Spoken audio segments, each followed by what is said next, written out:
So my Uncle John Bungie, who is very knowledgeable on all things to do with Bungie, told me about the veil, which is totally actually just Callus's veil.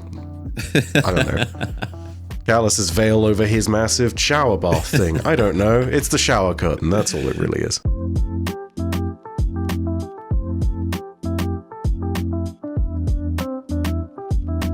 Byf, thank you once again for joining us on the podcast. Today we have quite a bit to talk about. Lightfall is upon us. Probably most of the people listening will be listening while Lightfall is about to come out or just come out. So hopefully everyone is enjoying it. But yeah, a bunch of things we want to get through today. We're going to try and get through as much as possible, but probably not. But we shall see. How you doing, Byf? Doing good. Excuse the occasional croakiness in my voice. That's purely just because I'm under the weather. I'm still here. I'm still ready to rock. And I'm still very, very happy to be jumping in on the podcast with you, dude. Trooping along, as always. You made an interesting video recently talking about how Lightfall is pretty much narrative-wise, basically Destiny 3. This is like the next evolution in the saga, the light versus dark, and now this is pretty much like the final main chapter. Everything's popping off. Obviously, we've seen everything's going off. The witness is here, the pyramids, the traveler is traveled, the traveler actually gone somewhere. It's like actual things are happening. It's not just there's a threat, go take him out. Like, if it actually does feel like Destiny is almost coming to a close. I don't know if you say close, maybe an ultimate conclusion, but you know, it's actually going down. So it does seem like Destiny 3 stuff. Yeah, the phrase I used in the video you're referencing a lot is inflection points, and this definitely feels like one of those. You know, like everything has started to change. Things are pivoting. You know, just like how in kind of the end of Forsaken, we suddenly started to see this darker, grittier version of Destiny, and the entirety of the game really did shift on its axis to accommodate that kind of feeling. It's shifting again, you know. We've moved from a very kind of light definition of an apocalypse to a, oh my god, this is really quite apocalyptic. Like, this is bad. We're in trouble here. So yeah, it's definitely an inflection point for Destiny, and I think nothing epitomizes that more than the actual movement of the Traveler. Yeah, you know, I sit here and I made that video before the cutscene came out, and I feel as though it only reinforced the point of sitting there and making it very clear that this is a new kind of chapter for Destiny, but not just on a narrative sense, but also on a gameplay one. You know, the changes I was referencing and the original quote I referenced was actually from Astacross, who made a very clear point of sitting there and saying that the gameplay changes coming with, you know, loadouts, new mod systems, all these other bits and pieces, that was all very much Destiny 3 changes, type changes. Big overhaul. Yeah, the massive nature of the overhaul that seems to be coming with Lightfall, to me at very least, is indicative of the idea that Bungie as a studio, had they not been doing the kind of annual releases and continuously making expansions for this game, would have made this into a Destiny 3, or if Activision plans had been their way, maybe a Destiny 4. I don't know how that quite pans out. It was in the contract, yeah. The old one, like 10 years ago, there was a Destiny 4 planned, which is funny. Which is crazy that we'd have been playing that by now. Yeah.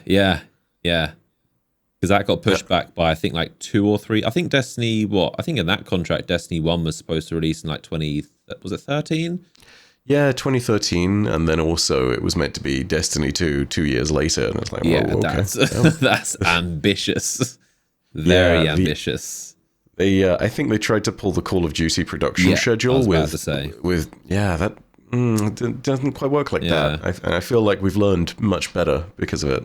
I mean, you know, it makes sense. It's a very Activision business model. It makes sense for them, and it has worked. You know, Call of Duty is pretty successful, but I think they found out that this isn't going to work with Destiny. Destiny's not the game that... Imagine if we were on Destiny 4. Imagine losing all your stuff and starting over, like... For the fourth time. The transition from 1 to 2 was bad enough, but... I mean, as Bungie kind of... a lot of Bungie like employees and higher-ups have hinted and alluded they didn't even really want to make Destiny 2. If it was up to them, they would have just made Destiny 1 and then continued. Also, there's the engine problems. There's a lot of technical reasons why they wanted to make a new game, but realistically, it seemed like they were pretty unhappy about making Destiny 2, so Destiny 3 was kind of a no-no. would definitely be. I mean, yeah. Interested to get your thoughts on this, but for some reason I see a lot of people that seem to think that there will be a Destiny 3. The Destiny 3 will come out, or as if it's like magically going to appear after Final Shape. But I feel like Bungie made it pretty clear that would be a huge undertaking, and that Destiny 2 is the plan, and they're adding all the Destiny 1 content in, and this whole, well, Beyond Light, Witch Queen, Lightfall, Final Shape is the Destiny 3 content, and just... Yeah. I don't know about whether that's truly the case or not, but I think it's very much that point at which, if Bungie ever does want to go ahead and do things, it will probably materialize after the Light and Dark saga is finished. So what I expect, and kind of what I hope happens, is that you get a point at which the Light and Dark saga finishes up and they just drop the 2 from Destiny. And at that point, I think you've got something there. Obviously this doesn't change the fact that we definitely do need to have big overhauls to the game. The game has been out since 2017, so that's 6 going on 7 years at certain points. By the time it gets to Final Shape, this is going to be an aging game, and this is definitely starting to show with the number of errors that come out on a regular basis, and with the amount of bugs that will occasionally happen at launch and all sorts of different things. And, they're still able to pull off some pretty smooth stuff. Like Witch Queen's launch was unbelievably smooth on a technical level.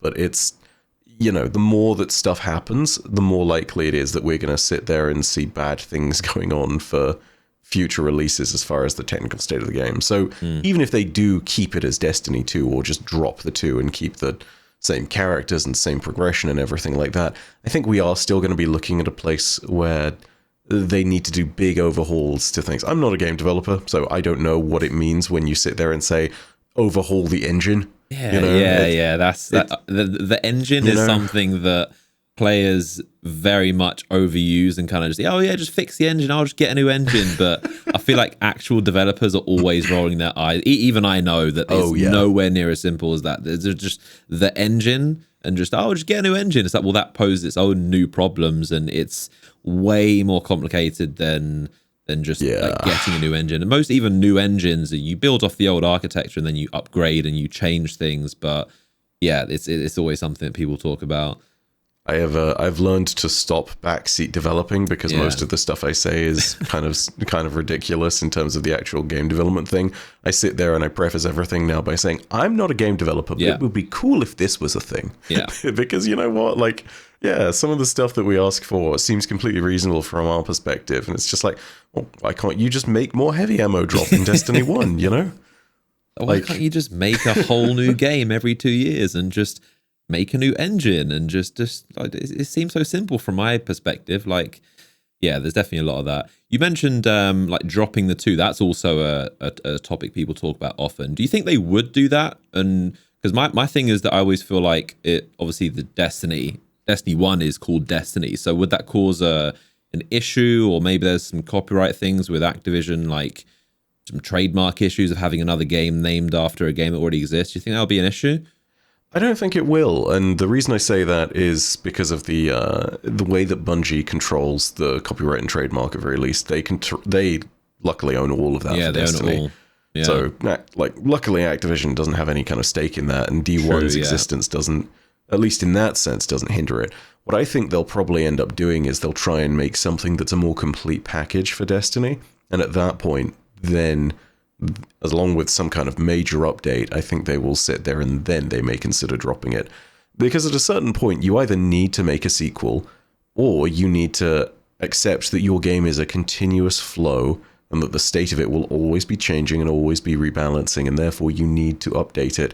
And it doesn't make sense to have the 2 there. And all things considered, let's be brutally honest, whilst it is a marketing thing, it is also at this point just slightly cosmetic as well.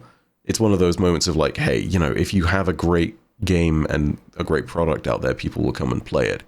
But I do feel as though that kind of big restart is going to be important at a certain point in time, particularly because Bungie has always struggled with new players, and dropping the 2 is a sign that new players will absolutely have a smooth onboarding process, which is why I feel like they want to round out the Light and Dark saga first, you know? They want to make way for a big, different kind of story that they're making and add that introductory chapter to it and then drop the two. That's what I think would happen. But again, I'm not a game dev. I'm just sitting there and talking about what I feel might be the case. Yeah, disclaimer, we are not game devs. We are backseat content creators that talk about stuff. We know a fair amount, but we are definitely not we are not game devs. I feel like so why didn't you click the make multiplayer button? That one always troubled me, you know? Why couldn't you just make it multiplayer? And why couldn't you click the make graphics better button too? That's always troubling. It's just simple. Like, I don't know why they just don't do it. It's just like it just seems obvious. Oh yeah, if you want to update the port from PC to PS5, just change it from .exe to .ps5. Yeah, you hit Control A and you just drag over to PC and you just just change .ps4 to .pc and then you got a PC port and then you exactly perfect. It's that simple, basically. I think to be honest, in essence, I feel like it already is basically Destiny instead of like even calling it Destiny 2. Sometimes it kind of seems a bit, even like titling videos, it doesn't really seem like Destiny 2. Destiny 2 seems like the game that came out in 2017, and I've made plenty of videos talking about like just how much the game has transformed and kind of bit by bit, expansion by expansion. They've taken, obviously, sunset and vaulted a lot of content. So the game we have now is almost unrecognizable to the game that came out in 2017. So it does feel like a different game, but every now and again you still like see it called Destiny 2 and it does seem weird. We just call it kind of Destiny. You don't really see it as Destiny 2, but it's still technically Destiny 2. Or is it New Light, or what is it called now? I mean, they added a bunch of extra stuff in the new player experience with New Light, but even so, it's still Destiny 2, which now that you say it, it still weirds me out sitting there. I sit there and I think about Destiny 2, and when I sit and look at it, I think to myself, okay, this is, this right here is back in the time when Gaul was still a playable campaign and Red Legion was around and they were the big bad. You know, that's what I think of. Double primaries, 10 hours kill time in PvP, triple melees, an hour to get a grenade back. Very, very different times. I think even at the end of the recent Vidoc we got, they said something that kind of alluded to their plan. They said about, I wish I could remember the exact terminology, but they alluded to keeping the Destiny universe alive and kind of doing other explorations. Do you remember exactly what they said? No, but they've been touting that tune for a while now. Is basically this thing of saying the Light and Dark saga comes to an end with Final Shape, but Destiny is in no way finished. You know, it's this way of sitting there and saying like, hey, this is still a persistent game where you will have your progression and we're still very much telling stories in this universe, but we're not finished. Which, I'm apprehensive but also excited about statements like that, because it's hard, I think, to top something that has been the only thing that players have ever known. And I mean, also the kind of epic scale of the Light and Dark saga is something that leaves things to be desired. I mean, it's if you sit there and you go from a story that literally talks about the potential origins of the universe and a fundamental battle between forces that may or may not be at their core good and evil.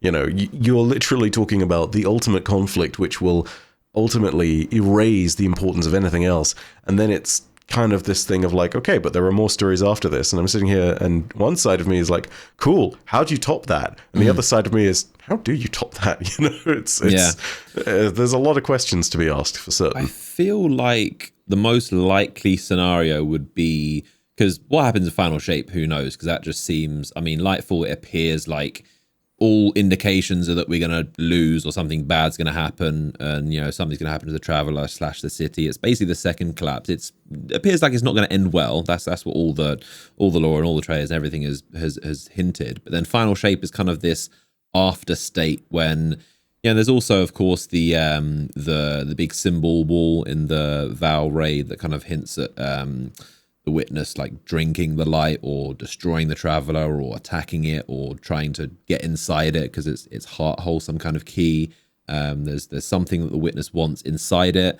But who knows why? Is he trying to like be freed from some other realm? Is he trying to like, who knows what his even actual intentions are? Of course, that's what we're going to find out. But I would imagine that Final Shape would end in kind of a, I don't know, everything is kind of resolved. You know, how that shapes up. Who even knows? Like, is the witness going to die? Can they die? Like, who even knows what that is? But I would imagine this whole Light and Dark saga is going to be finished and it's going to reach conclusion. And then in the years to follow, they'll probably do, I would imagine, spin-off expansions, like just explore other areas of the entire Destiny universe, which is massive.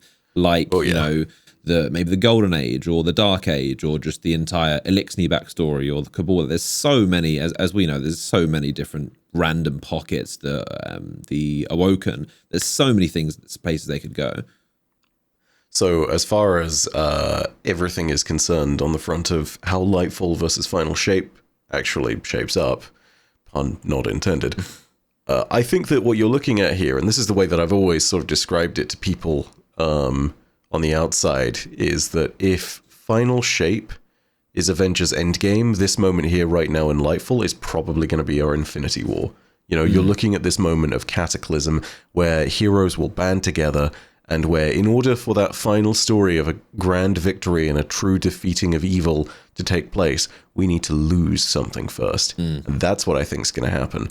We've seen enough, and this is a huge spoiler alert for those of you who are jumping into this and haven't started playing Lightfall yet. I know there must be at least one or two of you, but the opening cutscenes that we got little glimpses of in the vidoc and all the different trailers that we've seen, the launch trailer, which will be coming on Thursday, you know, all of these moments show a losing battle, as best I can tell, where the Pyramid Fleet is bearing down on the Traveler, where our forces are engaging the Shadow Legion, and where, whilst we are able to beat back the Shadow Legion, we very much lose to the Pyramid Fleet. I think it's very fair to say that that is going to be something that sets the tone for the next year. I don't know what happens with the Witness and the Traveler in that extent, but it has to be something rather dramatic. I mean, we're talking Red Legion caging the Traveler levels of dramatic, but I would expect you to amp that up quite significantly. I don't think the Traveler immediately dies, because there's no way that Bungie sits there and cuts off our access to the light subclasses for a year. But I do think that we're going to be in this place where the world is not the same, and that there is a massive shift in the ground under our feet that's coming. I just don't think that we're ready to quite see it yet. As for everything afterwards, though, yeah, I totally agree with you. There's more stories to be told, whether those are, you know, the Golden Age, whether it's Dark Age, whether it's the Cabal, whether it's the Fallen. There are a ton of different tales out there in this universe. You could, as far as I'm concerned, make an entire spin-off Netflix show about Guardians during the Great Hunt, and just literally sit there and have people take total fascination over hunting shape-shifting dragons. You know, there is so much subject matter in this game. And I think they plan to. I mean, we've heard, obviously, they want to do TV series, comics, books. They want to expand the entire universe. And yeah, what you said about the Marvel, they're definitely got a lot of inspiration from the whole Avengers Marvel universe, building the characters, kind of this ultimate showdown. It's cool to see us, you know, you got all the Guardians and Keitel and Mithrax and all these just allies, and then all of the enemies. You got Witness and then his disciples, and you know, Callus obviously making his grand debut. Cool to finally see him in his all gold shiny armor. I mean, technically we had never even seen him up until that Vidoc, had we? Yeah, we've seen obviously lookalikes of him, but we didn't know if that was what he actually looked like. Then we saw him in the what would have been the reveal, I guess. You see him all wrinkled in the bath, and then he comes out all looking like some pharaoh emperor. I love Callus. Callus is probably one of my favorite characters. He's just such a, and his whole story arc of being this weird like Roman emperor space turtle dude that's just go, you don't know where you stand, and then you kind of, we were kind of his errand boys, just helping him out, helping him clear the Leviathan, and then he seemed to be on our side. And then obviously, because he was opposed to Gaul, and then somehow it kind of slowly flipped. We see Keitel, then she becomes our ally, and then Callus goes off to the darkness, and he becomes the enemy. And now I would imagine we're going to see Keitel versus Callus, the big father-daughter showdown. Oh yeah, no question about that. I think the word that ultimately epitomizes Callus, regardless of which point in the storyline you're referring to, is greed. You know? Yeah. I mean, obviously you have raid mechanics that literally cite it, but even down to the story that is told in the back lore from his very early days, even up to the little extra tidbits we learn about Keitel, you know, it's not always greed in a monetary sense. Like, yeah, absolutely, he totally was someone who believed in hedonism and opulence. Opulence literally being all about being as flash as you freaking can be. But it's, you know, it's also about the idea that he is entitled to everything, you know. This is the guy who, and this is a little bit of a distressing lore for some, so if you don't like bad things happening to animals, just a little warning. This is the guy who killed his daughter's dog because she loved her dog more than him and paid more attention to the dog than to him. You know, this is a pretty screwed up guy. It's and a functional family. Yeah, and it ultimately does reach that end state where he sits there and comes to this conclusion of, okay, the universe is ending. I will be the last person to witness all of eternity blink out of existence.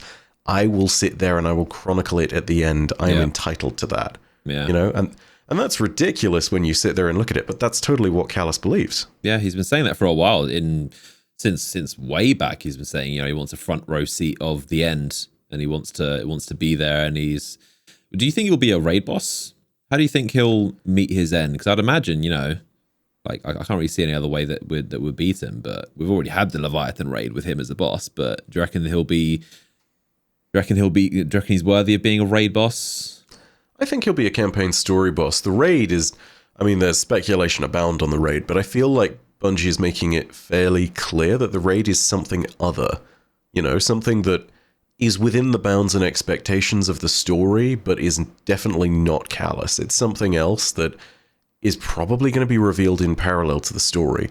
And not to speculate too much on it, but I think we can look at Witch Queen for a kind of cue as to how they're doing these things now. And I think that's important because Bungie has proven that they can make a good one-shot raid boss, if you get what I mean. You know, it used to be back in the days that, and I've said this a bunch before, Taken King worked because it was a 3-act structure around a single character that needed all of those 3 acts in order for them to be good. Savathun is not Oryx. Savathun worked as a campaign boss alone, and with some dialogue and some big impact on the story after her death. Rulk works as a raid boss, not only because he's fantastic as a raid boss, but also because there are subtle little hints to his presence throughout Savathun's throne world. You can always see the pyramid in the background. You know the Scorn are there, and that Savathun is fighting a turf war with them. You know that they're being sent and directed by someone, and you're just not sure who it is. And that becomes the big mystery that unravels in the raid. And when Rulk does finally sit there and say, "Welcome, children of light," suddenly all the questions start to get answered and new ones appear. You know, it's the reason why Vow, as far as the deep lore it's got is concerned, is some of the best raid lore that I think we've ever gotten. Yeah, one of the best looking raids. Rolk is one of the best looking bosses. I haven't played it enough, but I really do love that raid. It's such a clean, and the fact that it's so, you know, you couldn't predict it and just have a final pyramid raid and all the architecture. It's and I just love how Bungie doesn't miss with raids. Their track record with raids is so solid. You know, there are other areas of the game that people could argue that they're not so great at, but raids, the raid team, they do not miss. And it's just nice to see that no matter what happens, they always deliver a solid raid. Even up until the most recent raid, they still aren't like letting it slip, and they always have that as a high priority of this needs to be unique, this needs to be a proper solid experience, and it always is. Oh yeah, I feel like Val really changed the game for that too. Like, it upped the ante. You know, this is the first time we've had people sit there in the Destiny community and be like, damn, this really is a Dark Souls boss, which is saying something about the encounter design for Rulk. It really is. Because it doesn't just mean like, oh, this is a hard encounter where the boss isn't just sitting there and static. This is not a traditional Destiny boss. It's also sitting there and saying, this boss has character. You know, when Rulk moves around the arena, when you're just prior to the DPS phase, he struts. He doesn't, you know, I'll bleep myself here, but he doesn't give a shit You know, he really doesn't care. Like, Guardians are sitting there and they're doing all this frantic stuff, running around trying to put the right symbols and the right things, and he's kind of just walking Hands around behind the place. his back. Zero weapons out except for the occasional charge of the glaive. His main attack is to kick you. Yeah. I mean, that says it all. And it's not just kick. it's not some desperate like combat move. He is literally donkey punching you. Yeah, exactly. It's just like, get out of my way. You're annoying. Until he does get annoyed. And then when he gets annoyed and the spikes come out, then he's angry now. But he's a very chilled raid boss. Mm-hmm. I think the interesting thing as well is that the Witness doesn't even, correct me if I'm wrong, but the Witness doesn't even seem really that bothered about the Guardians. His gripe is the Traveler. We're just kind of there, and we're going to defend the Traveler because it's somewhat our friend and ally, but they're going after the Traveler. We're just kind of like there on the back burner. This isn't really kind of to do with us, and we're obviously going to get involved, but we're not really the main. Most of the time, the big bad villain is always coming for the Guardians, but we're just kind of in the background, it seems, this time. Oh, yeah. So this is the crazy thing about it as well, is this is something that has clearly been going on for longer than we can even recount. The oldest points that we know about in Destiny's story are the story about the Gardener and the Winnower, which is kind of nebulous, and it's hard to attribute what that's to now that the distinction between the Witness and the Darkness is made clear. But the other oldest story we have is of Rulk and Lubre and him being found by the Witness, and it basically sitting there and telling him, yes, the destruction of your entire species and planet that was uplifted by the Traveler is good, and this is the shape we need to enact. This is the thing we need to do. If you think about it in that sense, the Witness has been hunting the Traveler for longer than we know about recorded history almost. It's the furthest back we have as far as references to it are concerned are exactly those moments where it is hunting the Traveler. You know, the Witness is Destiny's equivalent of historical cave paintings. We only know about things that happen in that era because the Witness was there. And because there are survivors, in this instance, one survivor, from that particular place that have documented it. You know, that gives you a sense of scale as to what's going on. And in a sense, it's not surprising that they really don't care.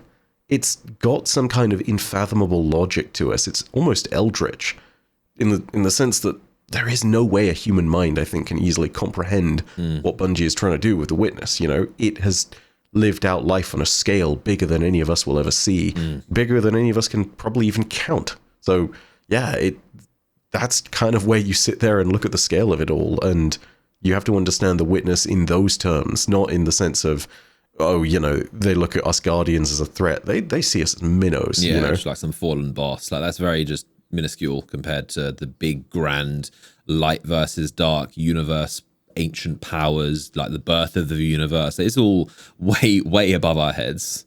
Oh, yeah. So, I mean, I think the perfect example of all of that and that kind of how little they care is the way that in the Season of Arrivals, Rasputin got treated.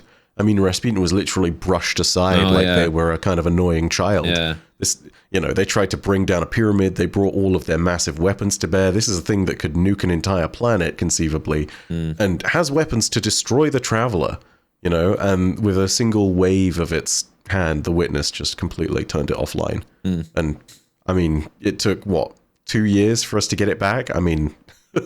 you know, there's a lot to be afraid of there in that respect. There's a lot going on. And now it's gone again. Sacrifice. Poor Red.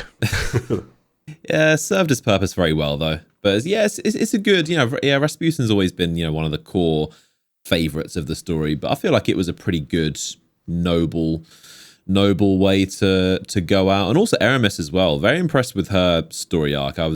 I remember back in Beyond Light, we were talking about how we hoped she wouldn't just be just a easy come, easy go boss that isn't really, because she did come out of kind of nowhere. She had a little bit of roots in the lore, and they kind of made up for it by adding her in. But she did kind of just come out of nowhere and was a fallen threat. She wasn't that intimidating, but then obviously we saw she was frozen on Europa.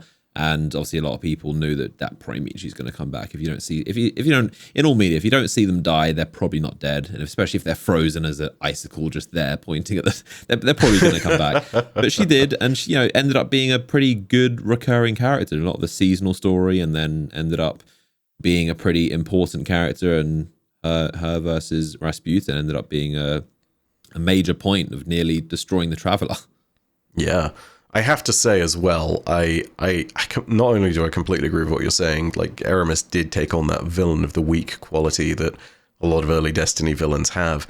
I love, and maybe I get a little flack for this, but this is why I love the seasonal model, because even though there were things that were not so desirable about Plunder, I think that it was very clear that Aramis's development and her story that goes in tandem with Ido and Mithrax was really something that got developed. And again, the culmination of that is the Season of the Seraph. She gets the opportunity to do the thing that she has always wanted to do, which is to avenge the Traveler's betrayal of Rhys, as she sees it. She gets to sit there and ultimately say, I was able to put the screws to this thing that screwed over our entire people. And then it just blinks in front of her eye and it's lost. It's one of those moments where she even turned the key, she made the conscious choice, and afterwards, in that moment where she's like, why isn't it running, why isn't it fleeing, it's something where you can hear the distress in her voice.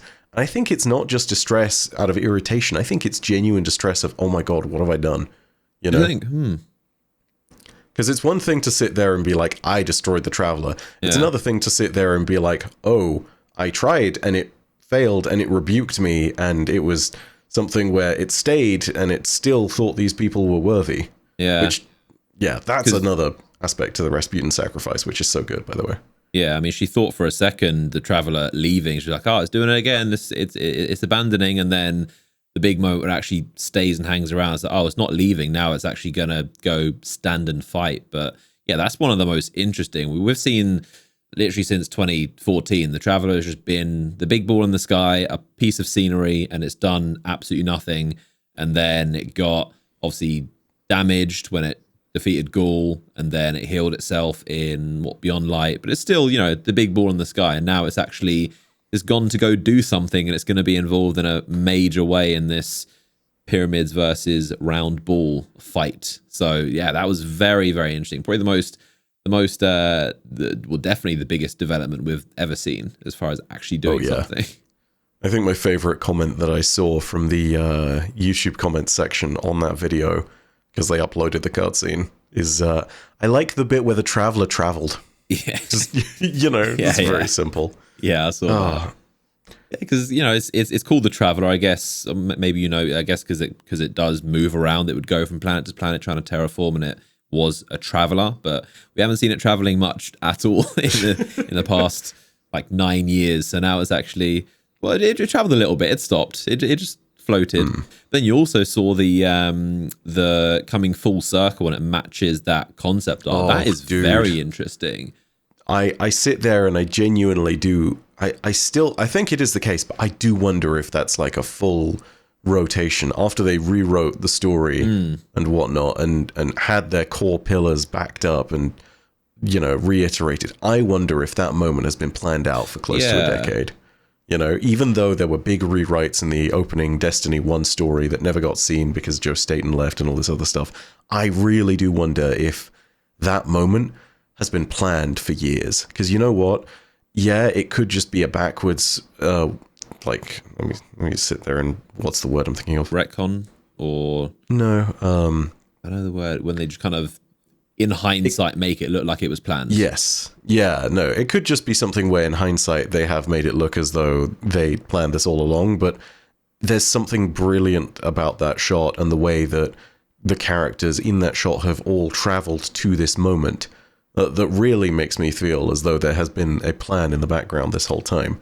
I was wondering, because I was thinking there's no way they planned that from the beginning. Whoever made that art, because it just seemed like just a concept of the Traveler just far above Earth. But at the same time, maybe that was always the plan for the Traveler to have, to go out further into space and have this battle against the darkness or the pyramids. But it's one of those things where it's I don't a part of me wants to think it wasn't planned and they kind of in hindsight made it look like it was the original plan, but I don't know, it does seem, the way it matches up, it does seem very spot on. Even if it isn't, to be honest, you can't really, it matches up perfectly enough that it kind of doesn't really matter. It does just fit perfectly.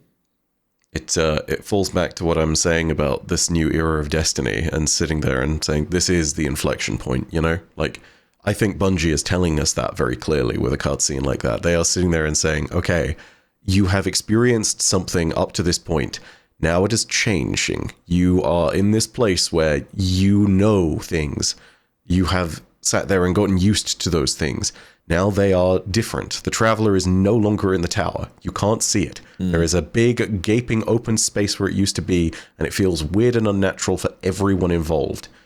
You know, this is the signposting to it. You know, this will be the point at which it all rotates. Nothing is going to be quite the way it was. Random question. Do you think, obviously this is speculation, do you think Final Shape will come out in spring or fall of 24? That's a really good question. I assume they haven't said anything about it, but recently there have been a ton of data leaks from all the biggest companies. Facebook, Instagram, LinkedIn, T-Mobile, Coinbase. You hear about them all the time. And obviously there are even more you never hear about, as companies don't like to admit your data was stolen by hackers, or they flat out sold it, which also happens a lot. If you think about how many times you've put in your name, address, number, bank details, it'll probably stress you out knowing how much is out there, and most people don't really know what to do about it. It also puts you at risk of credit card fraud, identity theft, and weird numbers calling you all the time. Our sponsor Aura offers continuous monitoring of your data. They notify you quickly if they detect your personal information has been compromised, and they also help you resolve any potential fraud threats. They also have a VPN to encrypt your Wi-Fi, an antivirus to protect you from malware, and even password management. So it's basically the full suite to protect you online, all in one simple place. They do everything for you. I've got a special link for you guys with a 14-day free trial to test out, so there is no reason not to at least get the trial, see how you like it for 14 days, and you can cancel at any time. So aura.com/unknown, link is in the description. Check out the free trial, and back to the podcast. That's a really good question. I assume they haven't said anything about it, but I would probably more likely bet and kind of hope, I would kind of rather if they pushed it to full. Obviously now it always used to be full up until... Which was the first expansion? Was it? It was. It used to always be September, and then Beyond Light pushed it to Beyond Light was the November, first. And then after that, Witch Queen got pushed into spring. Oh, yeah, was basically. Witch Queen the first spring expansion? Yes, yes, it was. Yeah, because Beyond Light got pushed a little bit. But yeah, it was always September, and then Beyond Light pushed a little bit, and then Witch Queen they pushed it all the way to spring, which is. It feels a bit weird, but kind of, I guess maybe players like us, we're used to September as like Destiny time. And in the whole gaming world, in the whole marketing, like Q4 is always the main release time of when you want to have new stuff out. It's the holiday season. It's the best time. It is a bit weird having the big new expansion come out in like February. I kind of would prefer it if it came out in fall. And also it would mean they have more time. You know, I definitely would rather... This is the final shape, so this is the big grand finale, so I'd definitely rather it be as polished and perfect as it can be, because it would seem almost a little bit soon if Final Shape came out in a year from now, but I'm not sure. I assume they haven't said anything so far or hinted, but I think it is probably going to end up being spring, and that's purely because they want to make sure they have a consistent seasonal model going forward. It's really clear that Lightfall is... the first of maybe 6 parts to a plan of how the story goes forward. The second part being Season of Defiance, third being Season of the Deep. And then moving forward, you've got the 2 other seasons that will come afterwards that will inevitably link into the final shape and whatever comes along with it. They have a very clear trajectory of where the story is going and the path they're taking. And I don't think they're willing to delay that. So I do think it will be spring because, let's be brutally honest. I think that the big downside of the seasonal story ends up being the times when there isn't any story going on. If you're able to continuously keep the ball rolling, that's another thing. But yeah, if you're able to continuously keep the ball rolling, especially when you've got a story arc as impactful and strong as this, that's only going to make it feel better. And so unless they're willing to create another 2 seasons, I don't think that there's going to be I don't think there's going to be a slowing down point. I think that we're in this for the long haul, and ultimately that's going to lead us to this point where we get Final Shape, and it is probably going to be a Q1 2024 expansion. Yeah, they would have to either add a season or do another 6-month season that we got in. What was it? Season of the Lost, I want to say? Or Season of the Lost and Season of Arrivals, the 2. Maybe the big ones. the big 6-month season. Yeah, that was definitely a bit of a slow period, but it is what it is.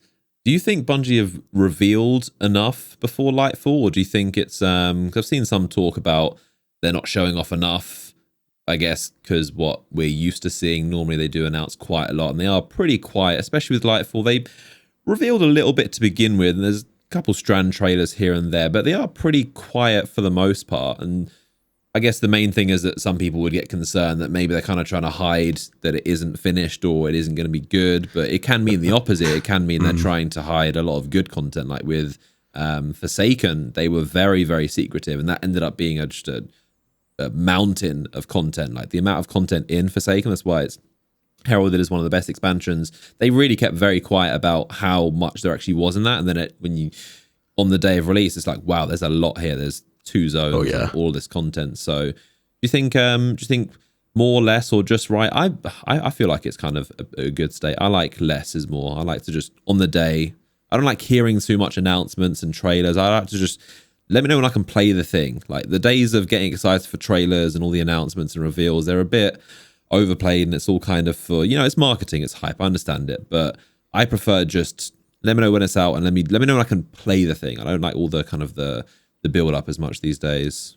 What do you think? So I think that there is a direct comparison of sorts that we can take a look at, and that comparison is, I say, let's talk 2 comparisons really. Beyond Light, right? When we were getting Stasis, they put Stasis front and center. That was not the secret of the expansion. There was no secret. They were putting everything they had out there, and they let everybody know well in advance the direction in which you were going. Take a look and compare that to Shadowkeep, where we went to the playtest events that we had at Bungie. We brought footage home from that, and we got to play that first story mission, and we saw what happened. And there was a very explicit point at which everybody sat there and saw the pyramid ship. And there is no marketing of that thing, The name Shadowkeep is a massive dodge. It is a massive diversion from what's actually happening, which is, we found a pyramid ship and we need to figure out what's going on with that bad boy. That's the whole point of Shadowkeep. So I think Lightfall is in the middle. The name tells you exactly what's going to happen, which is we are going to fail in some regard. We will experience a traumatic and massive defeat. But I feel as though they're not showing as much of that, because showing more of it than is necessary is going to really cause a lot of the impact to be worn off. I can't speak as far as how much content there's going to be, because no one can truly know. But as far as the narrative side of it is concerned, I think that they are giving us as much as they feel is appropriate, considering that we all, I think, vaguely know which direction the apocalypse is going to go. And it's really all about making sure that it still leaves us shocked. It's still about showing us that defeat in a way that is palpable and it makes an impact, Yeah, I always think less is more. I think especially these days, it's becoming more of a trend. Like you see it with a lot of like Netflix and just kind of YouTube content is, and kind of the way that entertainment has evolved. People want things now, and you could definitely argue there's some negatives to that about the short attention span and the kind of the microwave rapid content, and there's kind of a shift away from quality like Hollywood movies that would put a lot of time and budget into them and tell a really slow, like maybe a 3-hour narrative. Now, like a lot of people aren't really able to sit through like a 3-hour movie, because they just, they're used to a TikTok 10-second video, and then it's next, it's scroll, it's the algorithm suggesting you the next video before you even finish watching one. So, but generally speaking, a lot of media these days, it's just they drop it and they don't, and even music as well, albums, they just kind of drop it, and there's less of a build up, less of a rollout promotional period, and it's just like it's out now. Because I think a lot of companies are realizing that unless it's really anticipated, too much hype and promotion can kind of be a bad thing. It's much more satisfying from a consumer level if you just give them the thing now instead of having to have them wait. And obviously YouTube content is like that as well. We don't like do trailers or announcements for our videos. You just drop them when you do.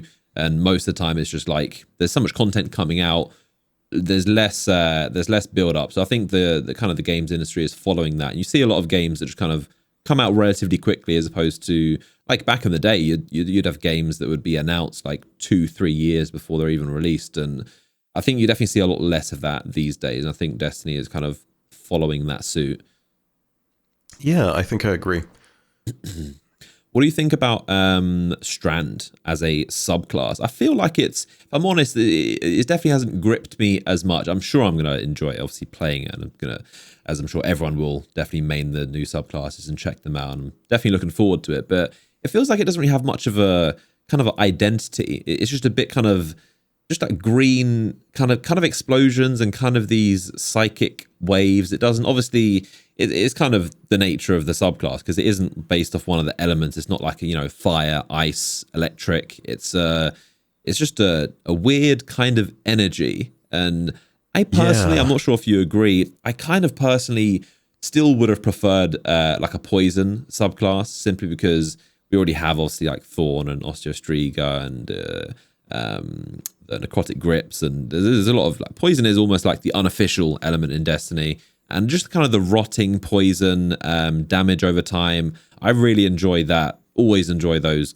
like exotics and that unofficial element. But Strand, yeah, it's gonna have to win me over, but I'm sure it'll be good. But it just seems a bit of like a weird. Not sure if you know what I mean. It's just like a weird element that doesn't really have its identity, but I'm sure it'll give us an identity when we actually get to try it out. If you ask me, it's one of those things of, I think we need to sit there and play it before we pass judgment. Yeah, for sure. The way that I look at it is, it's a very Bungie element, if you get what I mean.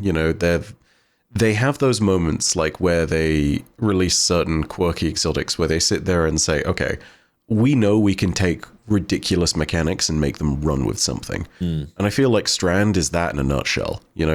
Everything about Strand being about the connections between people and the threads that underlie the universe and the threads of fate that bind us all, and cutting people out of the universe by those threads and weaving those threads into sentient things that then serve you. There's a lot of interesting ideas here. And I feel as though if you take a look at all of those things in their entirety, it still does feel somewhat disconnected, because again, you can't connect it to an element. You're completely correct on that front.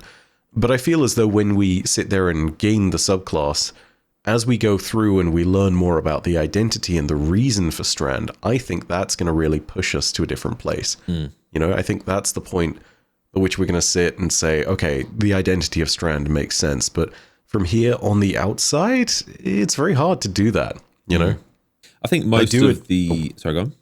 No, I was just going to say, I do think that a lot of it's going to rest on the whole movement side of things and the grapple. But that's what I was about to say. Yeah, I think the main identity of it is the kind of movement, levitating. So obviously you can do the threadlings that suspend enemies in midair, and obviously the grapple. I think the grapple was probably the main point of it. So it's very movement based, kind of the levitating, floating, gravitational forces, as opposed to the typical fire, ice, electric. But I think it'll be good. I think I feel like I've seen the Titans complain the most that it doesn't seem to.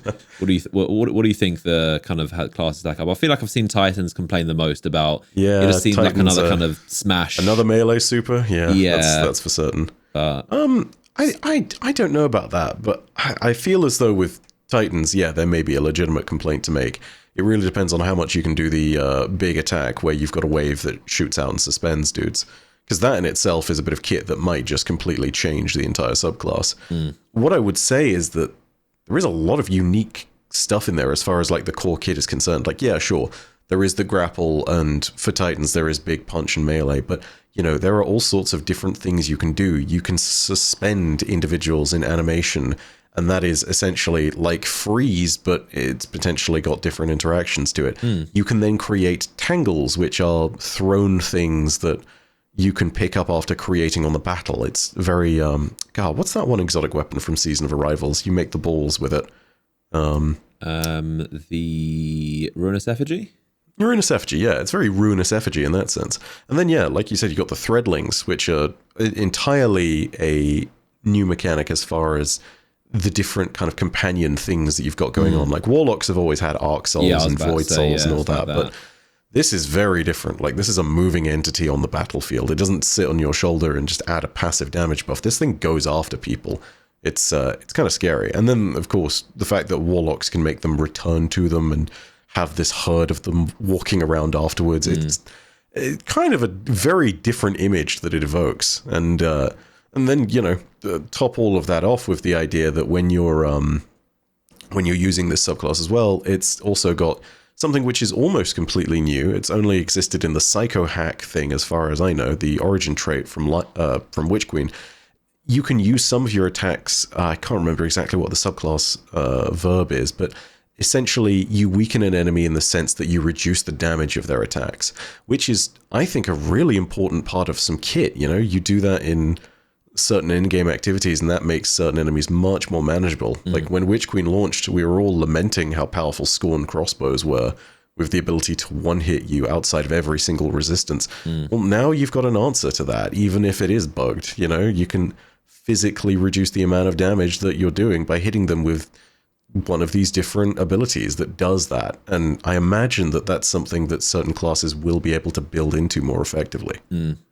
Yeah, I mean, I can't speak for the Titans. That's their problem. Hopefully they enjoy it. But I'll probably be playing as Hunter. Hunter at least looks really cool, kind of spinning the chain around, and like that looks, you know, like I'll definitely be having fun with that. But Titans, we'll see. We'll see how they get on with that. Titan's definitely my least played character.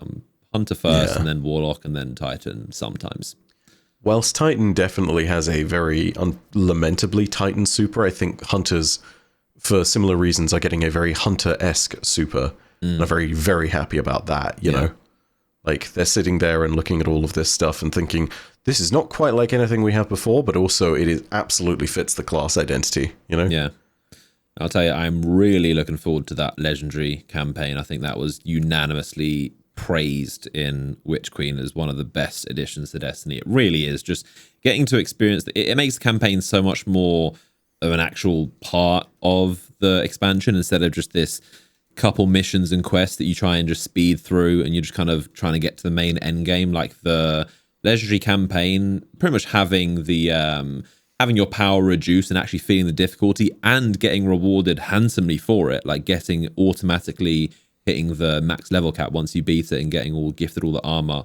It was done perfect. And they said like immediately after Witch Queen, like, yeah, we're pretty much like, we hear you, everyone likes it, we're going to do that again. So I'm really looking forward to the legendary campaign. It's how Destiny really should be played. Like when it's difficult, it's definitely frustrating. There are some annoying enemies in the in that Witch Queen campaign, but it just makes it so much more fun when there's actual stakes, and especially for players like us who are used to breezing through content and having all the top gear. It's nice to be humbled a little bit and feel the difficulty that the developers intend.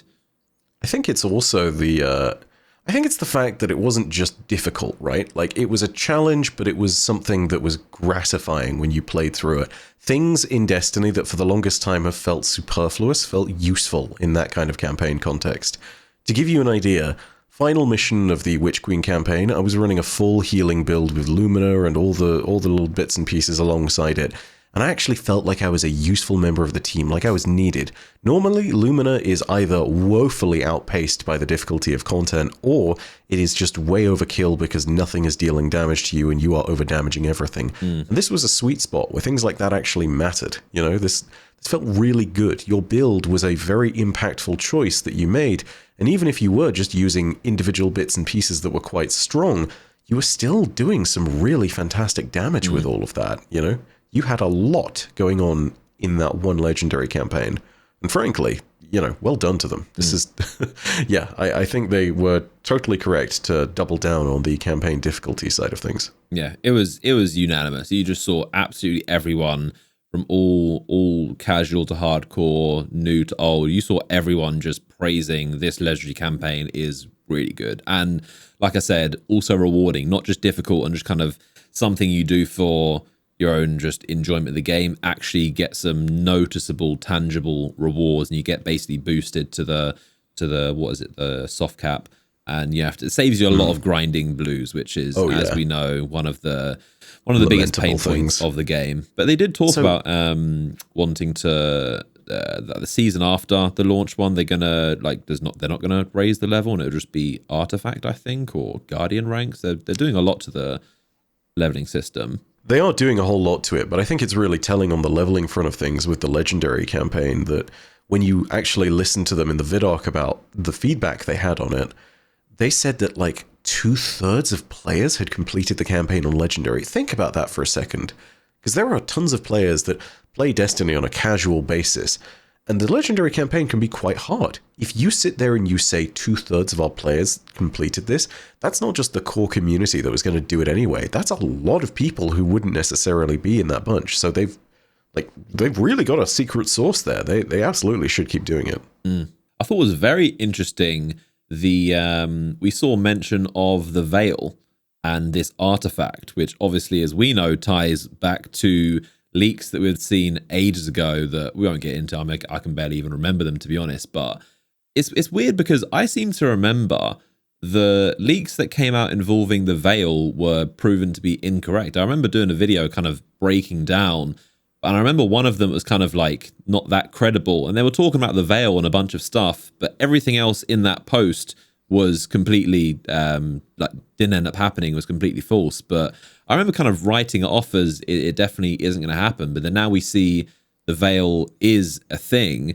It's very weird because obviously Bungie, they wouldn't have written it into the game after the fact, and so I imagine it would have been the plan this whole time. And obviously they're aware that this kind of stuff had leaked and come out in various different bits, and obviously they changed their mind a lot. But it's just interesting to see something that had been talked about such a long time ago did actually end up being a pivotal point. And I guess the Veil is it's an artifact on Neptune. Is the reason we're going to Neptune, is it? It's something, someone, or somewhere, you know, that's, or a group of things, you know, we really don't know what the Veil is. And I think that's the important thing to drive home, even if people have listened to leaks, because the reality is things change as game dev goes on. And even if the Veil has been, and yeah, I'll get onto other bits in a bit, but even if the Veil has been a thing for years, which I think it has, it tells you that all the people who were making those leaks, while they were incorrect, I feel as though they were getting it off the few people that had at very least been exposed to something similar to that and had this idea, which needless to say has changed and shifted over time. I think the fact that we return to this point of the Veil means that we are indeed looking at something which has existed in the background narrative for a long time and is ready to be revealed now. But I think that it's just very easy for someone to go and sit there and go on 4chan or some other trash site and be like, hey, I'm totally a Bungie dev, and this is what I'm going to tell you about the things that I totally shouldn't be breaking NDA over. My uncle works at Bungie. He told me this. Yeah. So my uncle John Bungie, who is very knowledgeable on all things to do with Bungie, told me about the Veil, which is totally actually just Callus's veil. I don't know. Callus's veil over his massive shower bath thing. I don't know. It's the shower curtain. That's all it really is. But yeah, no, it raises that point. Yeah. You know, it's like this has been around for a long time, clearly. Nothing has been accurate to that point. Yeah, I just distinctly remember a lot of the things in some of those posts were just wildly incorrect. So we just kind of, I think most people threw out the Veil stuff with that and assumed that wouldn't be the case. But then we did kind of see obviously like the unveiling, and you see the big darkness veiled statue, and you see the word Veil kind of pop in.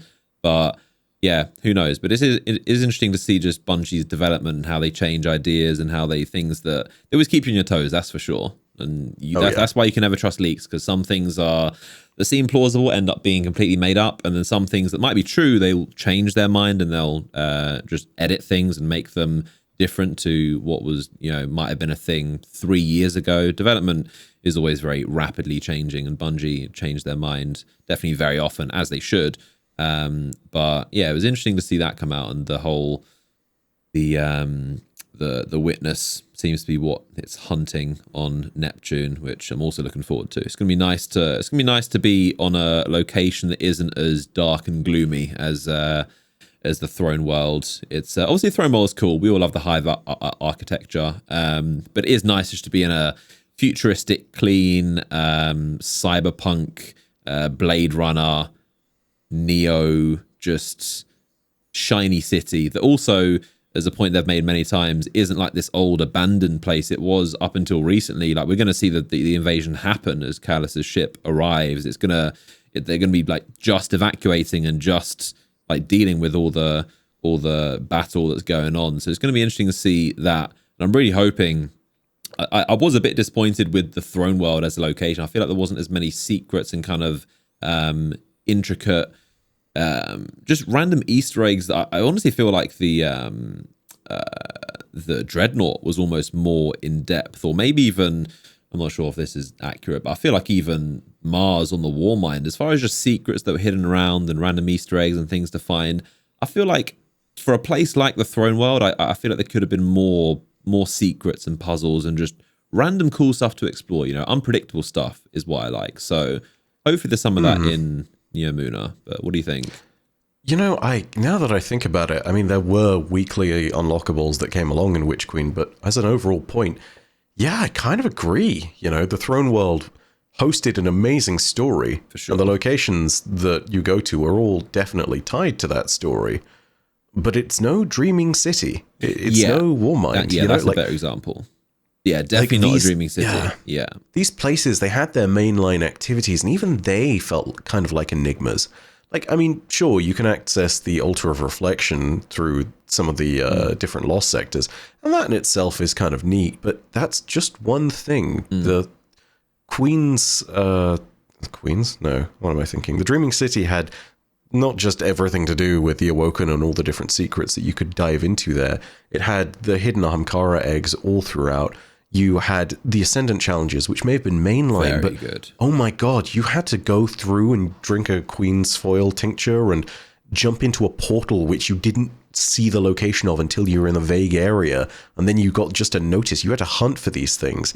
And even when you jumped inside, it was like, oh my god, there's an entire extra layer to this place, And I think I think it's just really hard to top other locations. But yeah, the Throne World absolutely lacks some of that in comparison to previous destinations.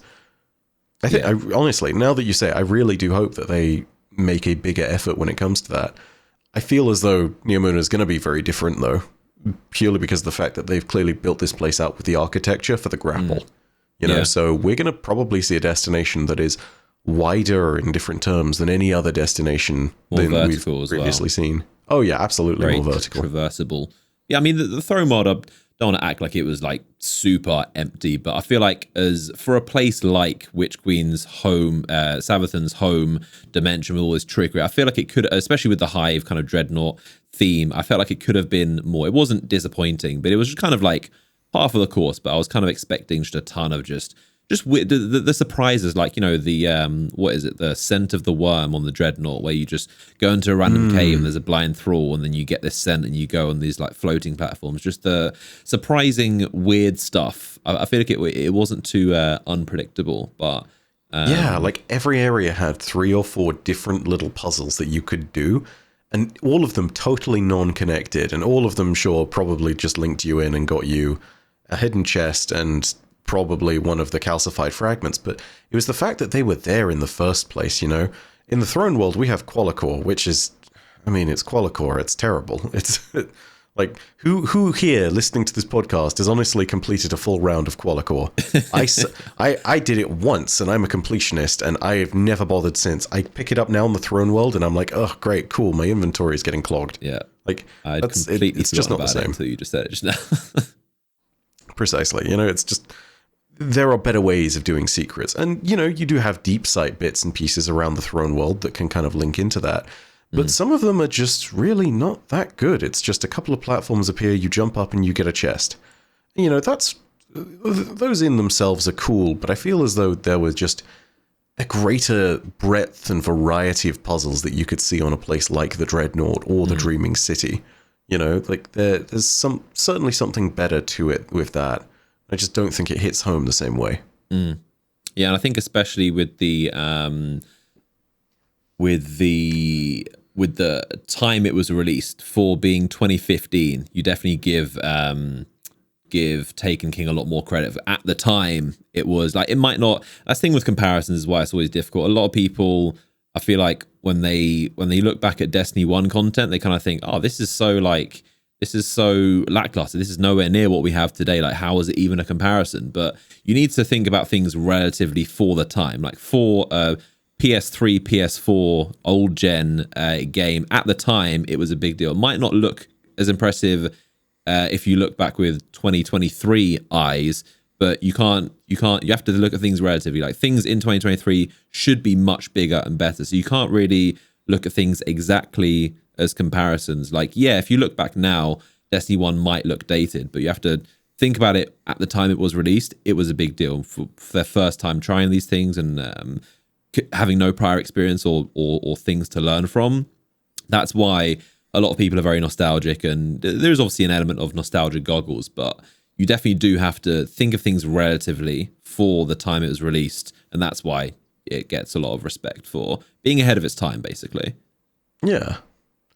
I have to give them praise in advance, therefore, because they have stated that Neomuna will play host to kind of big spontaneous events, kind of similar to Escalation Protocol, which, in my opinion, is a very good direction to go. And whenever I sit there and think about that, I always think about Archon's Court and the Court of Oryx, or Archon's Forge, rather, I think it's called. Yeah. Back in Rise of Iron. And, these are things where it's not technically a public event, but it is also, I mean, it really is one of the reasons why you went to the Dreadnought as well. Like, if you were trying to get your power level, light level up back in the day, you were definitely sitting there and you were looking at the Court of Oryx, and it was a key mechanism by which you would do that. It was one of the only places to get good artifacts. And tier 3 with its rotating bosses, things have tried to emulate that with a certain degree of success. And I feel like going back to it every week is probably a good place to be. I think it's that time of the podcast where we address our old friend, the forgotten child that is often the state of sadness for a lot of players, the old Crucible. And I think you'd probably add Gambit to that as well. They're both kind of the punching bag jokes at this point of just Crucible is the forgotten child that ends up on the milk carton. Gambit is the forgotten child that is forgotten. Let's put it that way. But what do you think they should do with Gambit, for example? Because it is very limited as far as what they can do. I mean, the mode is 2018 it came out with Forsaken, so it's getting on. There's not really a Crucible is a lot more of a basic, just multiplayer PvP experience. So it has a bit more shelf life. But Gambit is just simply, obviously, a very cool mode, PvP VE, but there's not really much they can do with it. It's a weird one. I think Gambit is an amazing core set of ideas for a game that shouldn't be in Destiny.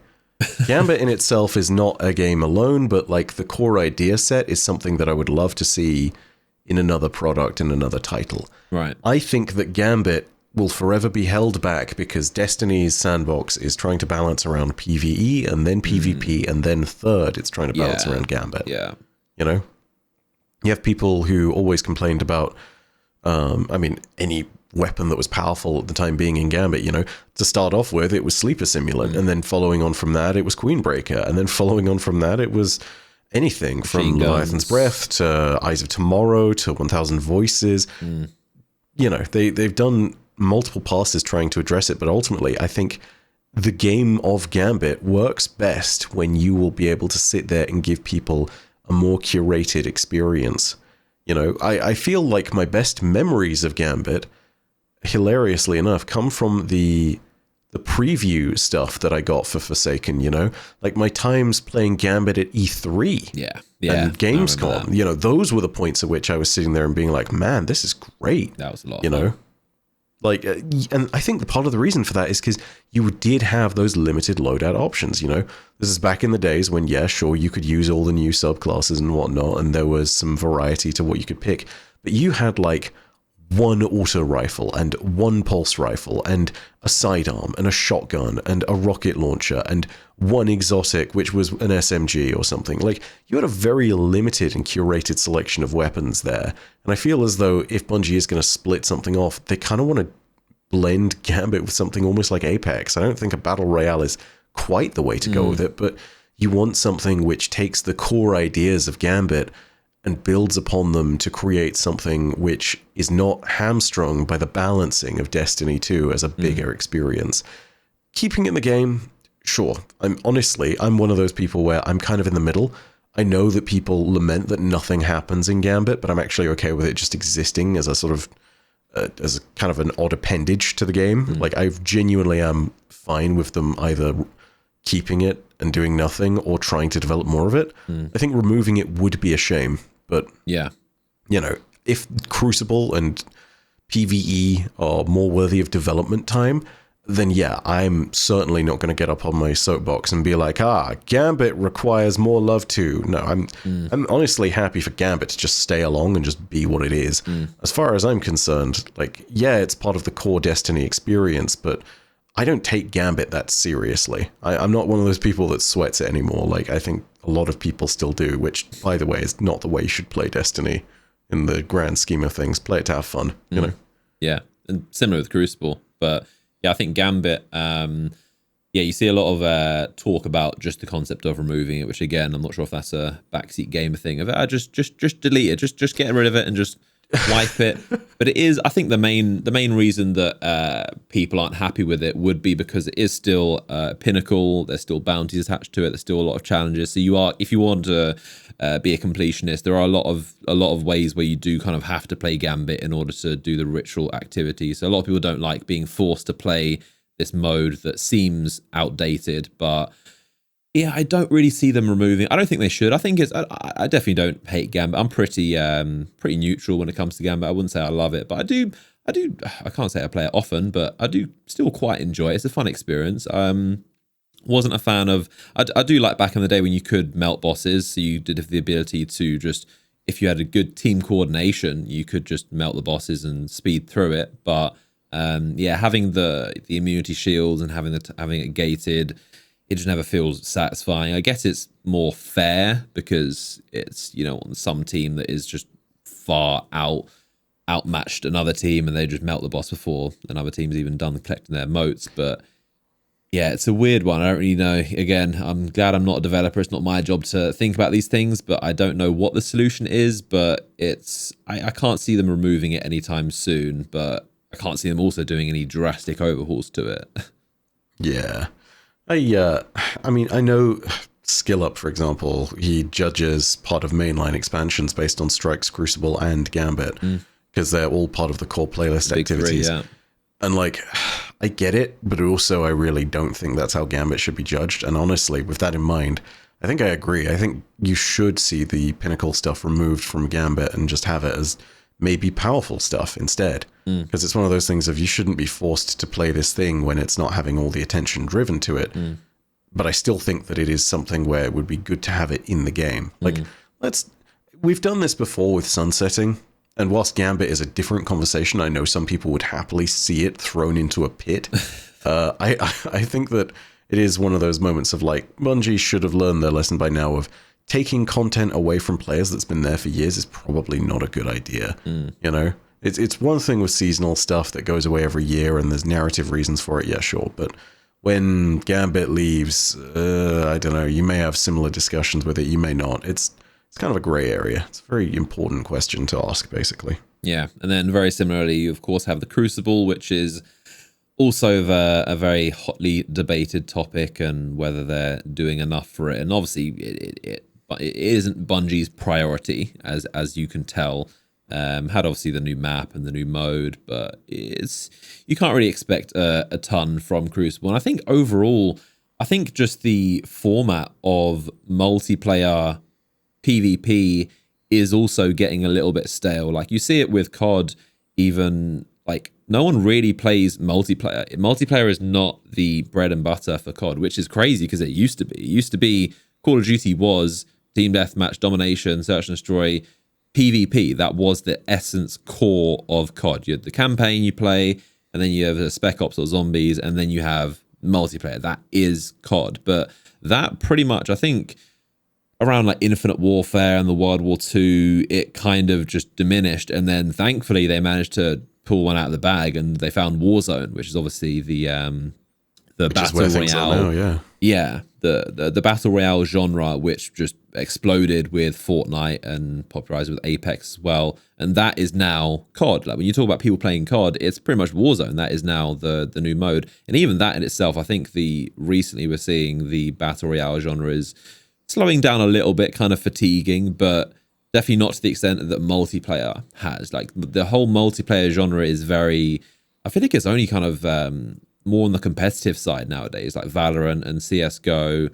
Just the kind of casual multiplayer doesn't seem to be a popular thing right now. And the classic example is COD. Like multiplayer is, like I always ask my friends, like we always talk about COD, but I always ask, do they actually play multiplayer these days, or is it just, no, it's just Warzone. Warzone is COD now, basically.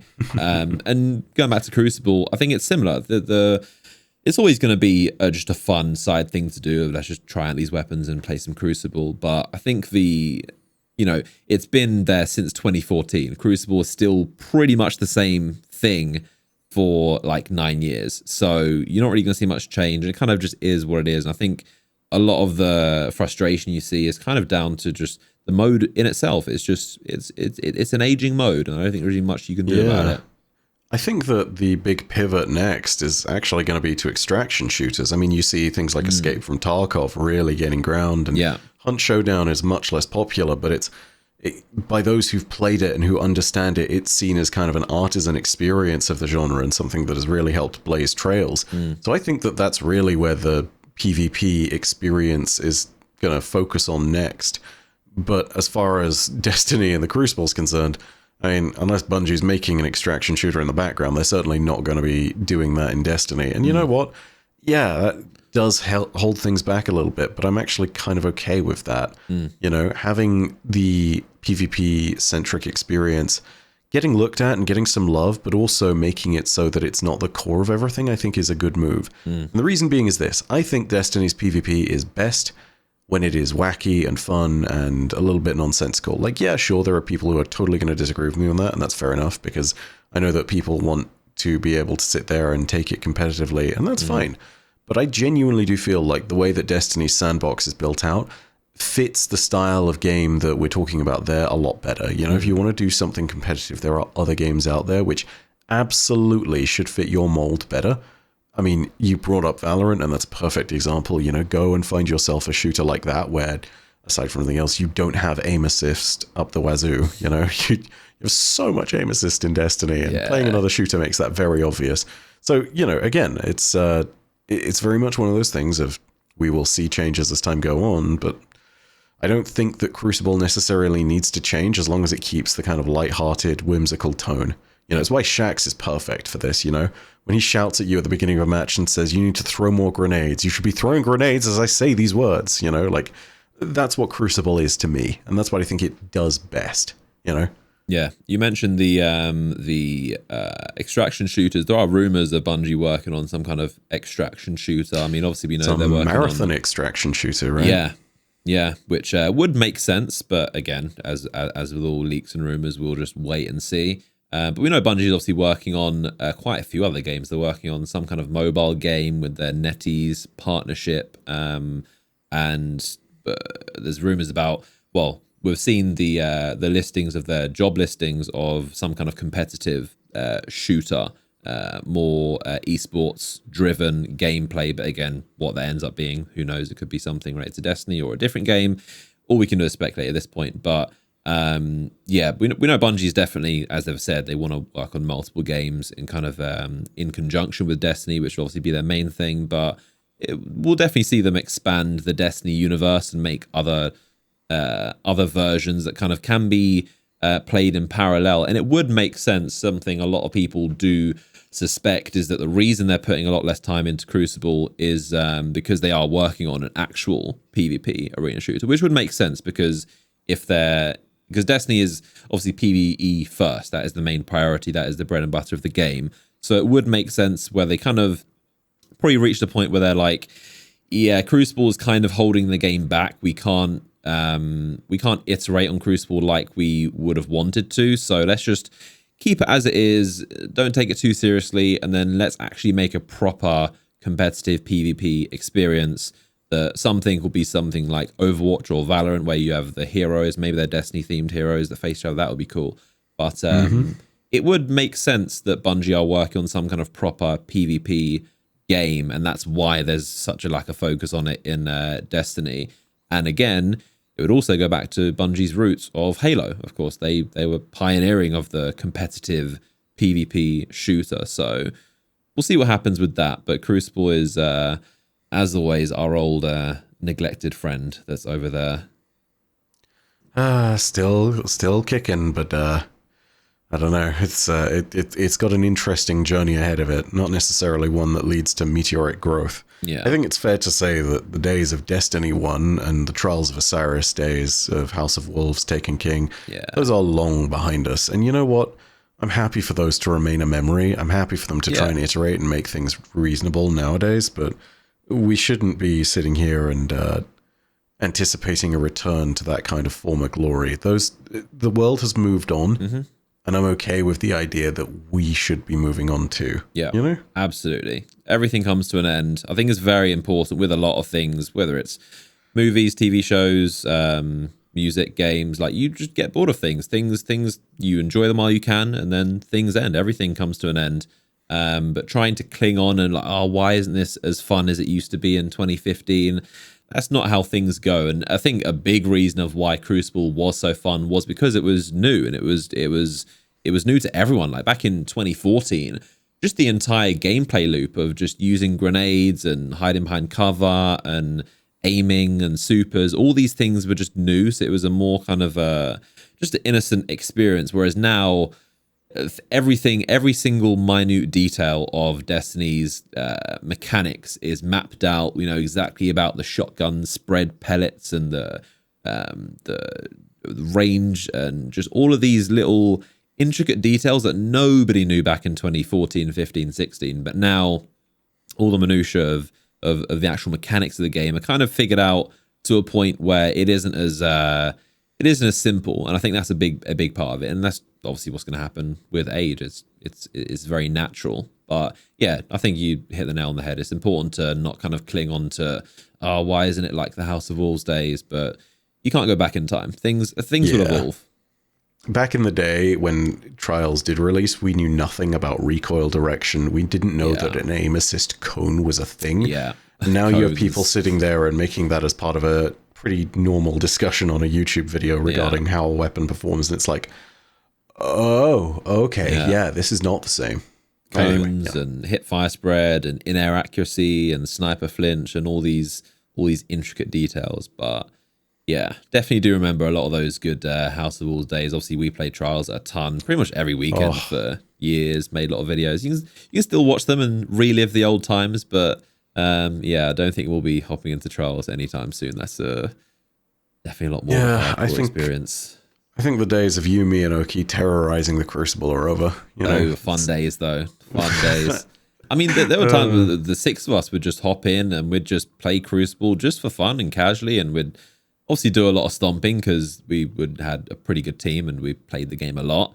But nowadays, I feel like we just get stomped by just hunters just flying over our head and just like stasis everywhere. But it was fun times. It was definitely fun times. Absolutely. What do you think about the power level changes? Do you think they should just stop leveling full stop and just have a kind of a different system that they've talked about but not too much in detail? Do you think should have small increases? What do you think about the power level? That's also a big talking point. A lot of people want to see changes. A lot of people just say flat out, just stop the power leveling and just there's no need to have this arbitrary number going up. What do you think about that? I think power leveling should still be in the game, but on a thing of you do it once throughout your entire career and then it's kind of over, you know? I think that having that be the state of where it is and then having that power be a thing where you can refer to it and say, okay, a GM is 25 levels under the main power cap or something. Yeah, that's a good system. Or contest is minus 20, you know? Have it be there only in that sense, and I think you're all good. You know, make the grind to Pinnacle only be once, and then do what Bungie has been doing, which is to create, instead of a vertical system of power, aka numbers just going up, create a greater breadth of power. That's things like, now we have the ability to freeze things with stasis. Now we have different ways of breaking barrier champions' shields and stopping unstoppables. Now we have new things in Strand which allow us to reduce the damage enemy attacks do. Now we have bits where we can suspend them. We have threadlings. We have Ignite and Scorch from Solar. You can use invisibility and weakening and suppressing from Void. All these different bits and pieces which create a wider expression of power that is more of a, in this circumstance, I can solve this puzzle with these pieces from all these different places. And, you know, that's, I think, the better expression of power and difficulty, you know?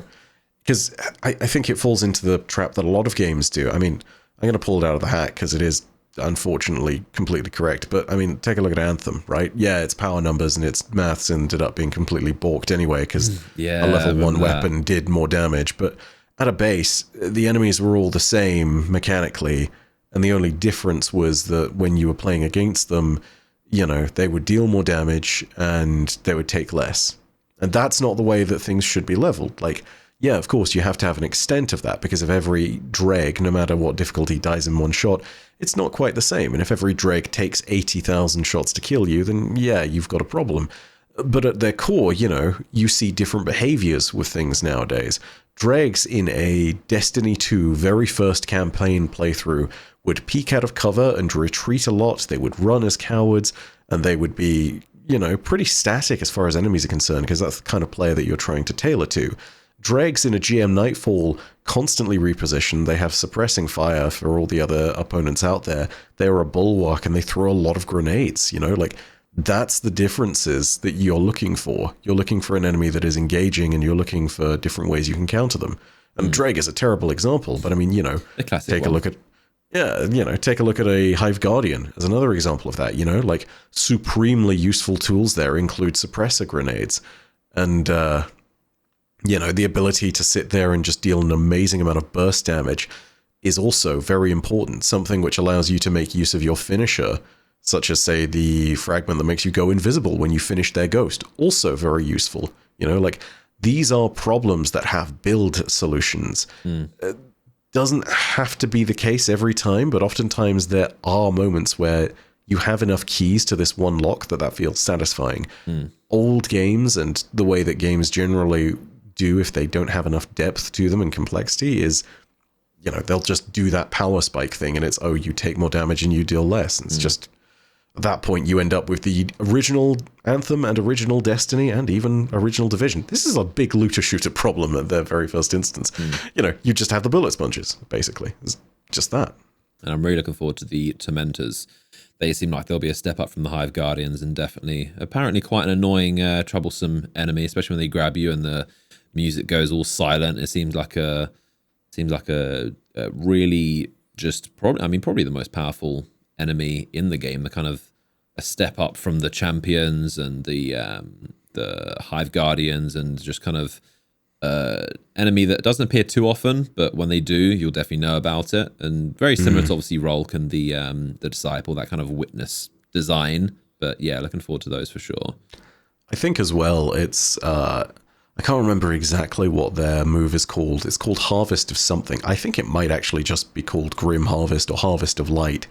But, you know, having them grab you in the first place and then do that massive chunk of damage, maybe even just straight up kill you, is a dynamic that we've never had with an enemy before, you know? There has been boss stomp moments and, you know, that's terrible as always, but we've never really had a moment where an enemy has been able to remove our agency quite like that, you know?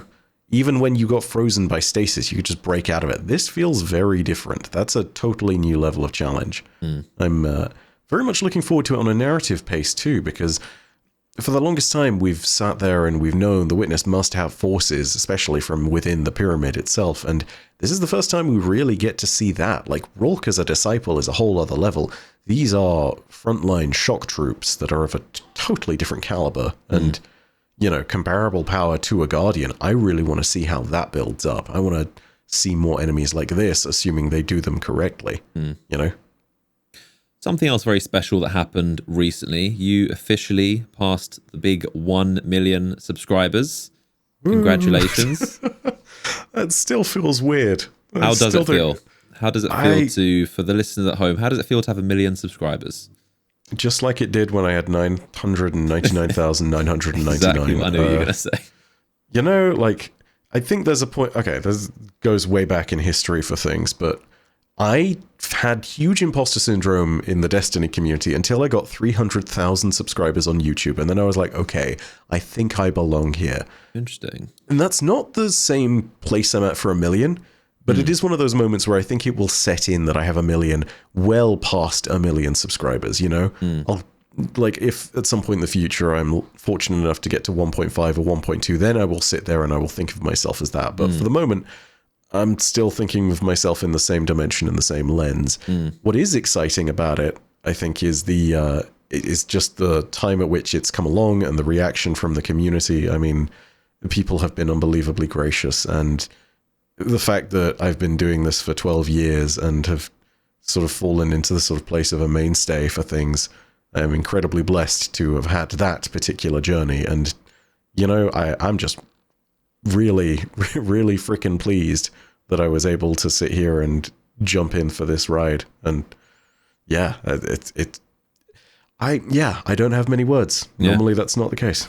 Yeah, I mean, as you should be very proud. I mean, you've been putting in the work. You've been putting out a ton of very consistent, very quality content. It's very, very well deserved. And there's only, I think, like 3 channels that even have Destiny channels that have 1 million subscribers. It's a very, very big deal for Destiny. Like, it's interesting. There's easily hundreds of COD channels with millions of subscribers from even like 7 years ago. If you look at like Fortnite or Minecraft, there might even be thousands. Having 1 million subscribers is very easy because of the amount of viewers there are. Like, you can, I say easy if you know what you're doing. And, you know, I use the word easy in a different sense, but there are tons and tons of channels you would never even heard of that have 2 million subscribers that get, you know, 100,000 or even 1 million views per video. That these games like Minecraft and Fortnite, GTA, COD, these are some of the biggest games in the world. So they have huge audiences, especially the ones with younger audiences like Fortnite and Minecraft.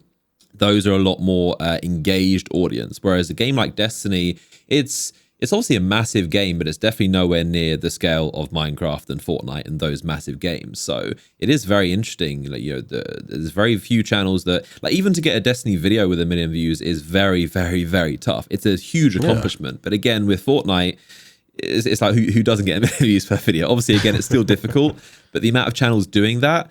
But there's never been at any point a channel that gets 1 million views per video for Destiny. There's probably a couple videos per year that reach over 1 million views. It's a huge accomplishment. And yeah, for certain. Yeah. I feel like you're right in that sense. It does create this kind of threshold. And, you know, I think there are definite trailblazers on that particular front. Shout out to Datto, who has always been at the front of all this. And, you know, quite frankly, rightly is the first true core Destiny channel to ever reach 1 million. No disrespect to others like Mr. Fruit, but that's the way I'm categorizing it, as Datto has always been Destiny. You know what I mean? Like, yeah, I mean, Fruit's very variety. He does a ton of things, which is equally as impressive to get that many subscribers doing multiple things, because there's obviously the comparison between doing variety and doing a single game. There's advantages and disadvantages to both.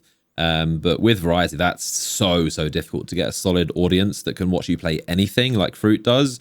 Is seriously impressive, versus it is definitely easier if you stick with one niche, as you'd call it, in any, whether it's not even games, whether you do, you know, makeup or skateboarding or whatever content you create. The more you tailor towards a niche, the easier it is to get an audience. But the downside of that is you'll be pigeonholed into that thing. So you need to be very careful, because, you know, 5 years in or even a year in, you need to think, am I still going to enjoy doing this content? And that's the downside of focusing on a niche and only doing one game versus doing a variety of things. You can be more agile, and you can pivot to different things easier. Whereas if you're just a Destiny channel, you have a lot more difficulty pivoting to another game. So there's advantages and disadvantages to both. Oh, yeah. Speaking as someone who knows absolutely nothing about niche content, I sit here and I do say I'm glad for 1 million, but it makes me excited, because I think the point of a niche is that sometimes, yeah, it represents limited opportunities for growth, but I think that there is a bigger element to it, which is a niche sometimes is just something that's really awesome that no one knows about yet. Yeah. You know? And the way that I look at things now, especially with the way that Destiny is beginning to grow, is simply that I have the key storytelling niche. You know, people are combined together culturally by stories. And I think that's the thing that everybody forgets. And so storytelling is the ultimate medium of allowing people to fuse their ideas and allowing people to congregate. And it's something that everybody has in common. So it's a very weird way of sitting there and saying, the more that I grow, the more I am confident that Destiny is doing well, because the story is something that will draw you in no matter what you do. Like, yeah, you should be looking at a game for all its different things that you enjoy, but even if you're looking at this for a competitive shooter type aspect, you can sit there and you can look at a gun and you can be like, damn, that's cool. And the idea that you enjoy that gun, whether it is cyberpunk or whether it's more kind of like King's Fall, sort of eldritchy, fleshy nonsense, whatever, like, the fact that those story ideas grab you and they present themselves to you as something that you enjoy means that there is at least a theme there. There is something cool about that has grabbed your attention. And so that's ultimately what I think will bring more people in, is this idea that if we can bring story to more people, we show that it's worth listening to. Yeah. That's why I'm very confident about being here in this niche of telling lore and telling stories. Yeah, and you do it excellently. I mean, I asked you how you feel about hitting 1 million subscribers, kind of sarcastically, knowing the answer will be no different. As anyone says, like, you know, pretty much I think most YouTubers, you'll see that it's kind of a weird one when people hit milestones, because it's a very public facing number that seems like it should be a bigger deal than it ends up feeling. But the reason for that is because subscribers and even money earned, they are, as they should be, afterthoughts. Like, nobody sits down, like, you didn't sit down thinking, I am going to hit 1 million subscribers. You sit down thinking, I'm going to make these videos. That's your number one thing, is the videos come first. The subscribers just happen after the fact. But yeah, I think 100%. Obviously viewers would see the numbers and they would think, oh, wow, 1 million subscribers, big deal. But it feels like it should be a big deal, but for the creator, it's often like, oh yeah, like 1 million subscribers or however many, whether it's 100,000, 500,000. The creator's always focused on the content, as they should be. And anyone that goes into something thinking, I want to make a bunch of money or I want to get 1 million subscribers, they will probably never get those things, because the focus is on the rewards and the trophies and the accolades, as opposed to just simply making the content. But you don't get those numbers without making good quality content that resonates with an audience, whether it's putting out high quantity or whether it's putting out just super high quality. The content always comes first, and that's why a lot of creators always feel a little bit disconnected when they hit milestones, because to get those milestones, you have to put in a lot of work to do the videos. So that's always your focus, and then it's always like, oh yeah, I'm coming up on 1 million subscribers. It's just like an afterthought in most cases. Yeah. I mean, I don't want to ascribe that this is totally the way that everyone views it, but when I started doing YouTube, 1 million just seemed totally unrealistic. Oh, yeah. I didn't dare to even dream about the day when I would start making money and make this my career, you know, and when it actually happened, I kind of blinked twice and was like, okay, this is the thing now, this is happening. But I think the other big thing to know is, whilst you can have 1 million in the background as a meta goal and this overarching thing of one day that's something I want to do, you're completely correct. The day-to-day is very much thinking about, okay, what are people interested in hearing? What's a cool thing I can tell people about? What are people looking to see? What are people looking to hear about in this particular thing that I cover? And at the core, if you do that and if you derive enjoyment from that part of your job, then you're set, you know, like things will continue and you will grow as you go on. And, you know, granted, you do have other outside factors. I mean, if Destiny had gone the way of Anthem, then, you know, this would be a very different story. This day would not probably have come. But, you know, when you hitch your wagon to the correct thing and when you have something that has clearly got overwhelming audience interest, you can genuinely sit there and you can build and you can make something good. You know, it's just about finding something that in tandem with everything else is special. I'm honestly 100% so glad that this is where I'm at right now. I know that there are a bunch of other lore channels out there covering other games and other content, but honestly, of all the different lore niches I could have, I'm so glad this is the one, you know, that no disrespect to anyone who covers anything else. In fact, preview of things, when I do my 1 million subscriber video and celebrate that, I actually want to do a shout out to a bunch of those different channels, because that's the kind of content that I enjoy. But, you know, of all the different niches to cover, nothing gives the variety and the depth and, you know, call me whimsical and poetical, but the beauty that Destiny does, you know?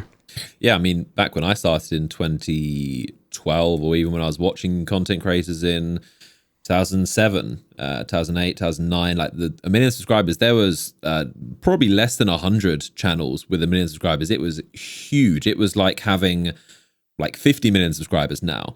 Like nowadays there are like it's probably around like 33,000. I looked this up when I hit a million. Yeah, it's about 33,000 channels with a million. Yeah, I remember the time where there was like hundreds. You knew every channel, like the Ray William Johnson, the Smosh, there were very few channels that had a million. It was unheard of. Like the thought of getting when I started, the thought of getting 100,000 was I couldn't even imagine it. That was like some of the biggest channels in the world had that, and then but yeah, you never really focus on it. I think. Probably the only milestone that felt kind of significant to me was probably 100,000 because it is like hitting six figures is nice. It's a big, obviously you get the plaque, which is nice, but oh yeah, you just keep focusing on the content, and then 200, 300, 500. You just kind of they happen in the background, and people would always be kind of surprised when I tell them I don't really know, or like I couldn't tell them exactly how many subscribers I have. Like, how can you not know how many subscribers you have? But most creators don't really focus on that. It's just something that like, oh, I hit this milestone, or it really is something that happens in the background, and it kind of should be, because again, if you focus on the subscribers or money, you're gonna be missing out on the content, which is the most important thing. It's not just that either. It's also the fact that if you are doing your job correctly as a content creator, you physically can't count the number of subscribers, because the closest you can give is a ballpark figure, you know? Like, as we started this podcast about an hour and a half ago, I will have had a certain number of subscribers, and I will have gained however many by the end of this. I didn't know either numbers. I know the rough ballpark of somewhere in the region of 1,010,000 or something, and that's it. Nothing more, nothing less. And when you sit there and you recognize that that's where it is, it just becomes a statistic. It's like counting the number of days that you've lived, Yeah, very good way to put it, yeah. It's a passive background thing. And like, yeah, be proud of your numbers for certain, but it's not ever something where, you never sit there and you see someone who is overly proud of their birthday, unless there's something which has been quite tragic and has potentially hindered them from getting that far. But, like your average Joe, when they hit the age of 70, has a birthday party and that's it. It's not anything where they sit there and they're like, aha, day 20,000 has rolled around. This is the big one. Like it's very different in that respect. Like counting the individual things, it's not the way things go. I don't think it's the way that human brains process things either, if I'm being brutally honest. Yeah, you're very right. It's like the older you get, the less you really make a big deal of birthdays, but then you do kind of appreciate them more, because obviously you're grateful to make it to another year. It's something you should be. Obviously being alive is such a rare and special thing, so simply just getting to see another year is always a blessing. But very similar to how you said, is that if you ask someone how they feel when they're age 25 and 364 days, and then when they turn 26, they feel the same, though different. The same way you said when you hit 999, you feel no different. But when those milestones check over, it kind of makes it real. It's like, oh, now I'm 26 years old, but you still feel the same as you did yesterday, which is interesting. Oh yeah, 100%. And you know what? I bet that if you ask any content creator who spent enough time grinding, I mean, Lord knows I spent 10 years to get here, but any content creator who's been at this long enough and has been in the game for the amount of time that we have, understands that a million is just another number, as silly as that sounds to people. And I know going from 6 figures to 7 figures is monumental. It is remarkable. It is something definitely shouldn't be underestimated. But in terms of how it changes the person, if you're doing your job right, by the time you get here, it shouldn't change the way that anything operates at all. Yeah. You got there in the first place by presenting a good formula for content. Keep doing it. It's a sign you're doing something well. And exactly. It's just clean to see the 1M, just the... that's nice blah, too. blah, blah, K. It's just the 1M, nice and clean. Oh, yes, absolutely. I'm actually going to take a look at where I am right now on that count. Yeah, I was roughly in the right ballpark. 1,007,000, apparently, seeing as we're talking about the actual numbers. And after Lightfall, it is only going to go up and up and up. Ah, yes. What advice... I was going to say, what advice would you have for any aspiring content creator that might be on the grind, whether they're very early or kind of midway through, to not really hit 1 million subscribers, but I guess make enough content that you might hit 1 million subscribers. Because again, the number isn't the goal. The content is what gets you there. But what kind of advice would you have as someone who has hit that milestone? Oh gosh, there's a lot of very answers. good question. There are a ton of potential answers to this. I know we've been talking a lot about ignore the numbers and just do the stuff, so I won't give you that advice, although that has been given to you for free. What I would sit there and say is, don't be afraid to experiment until you find your niche and to take leaps of faith.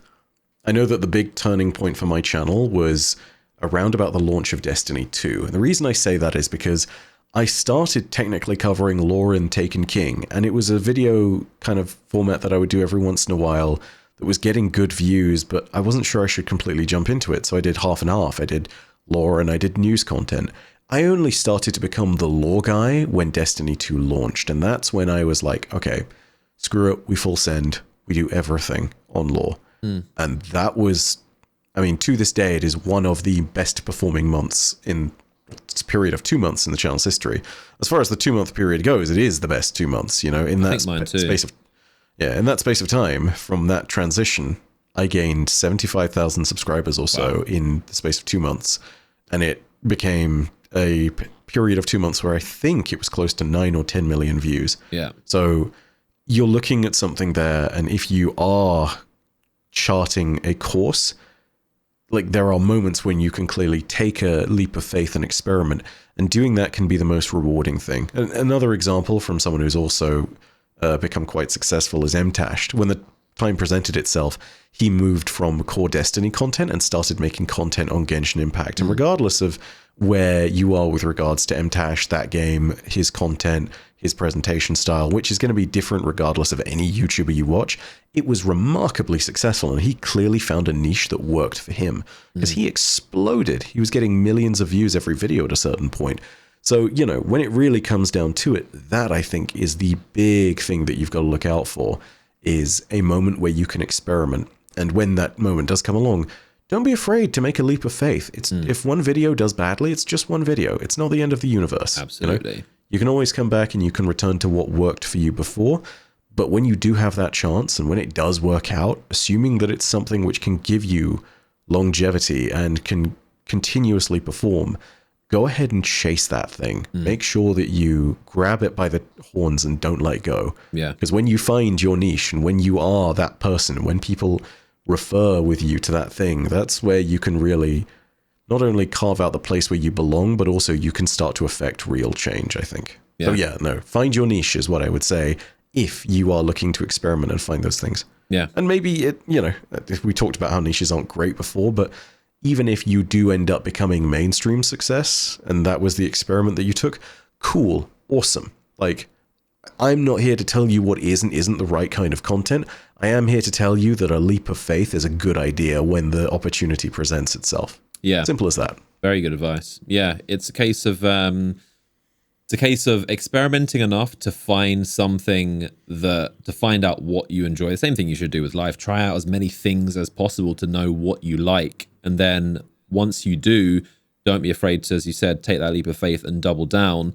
But then also be open-minded enough to know when is a good time to pivot, when is a good time to take a different leap of faith onto something else, and don't be so stuck on, I found a little bit of success doing this one thing.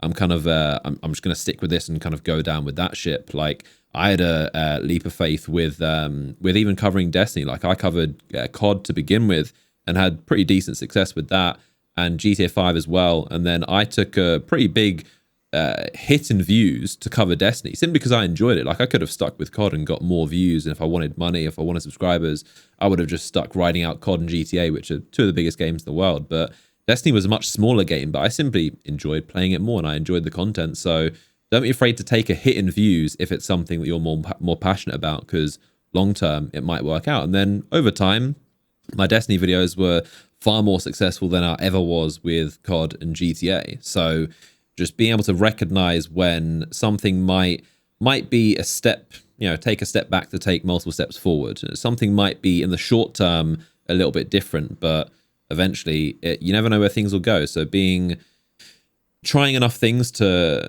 know what to find that niche and know what works, and then also being open-minded enough to know when to take that leap of faith. Absolutely. Anything else you'd like to add before we round this off?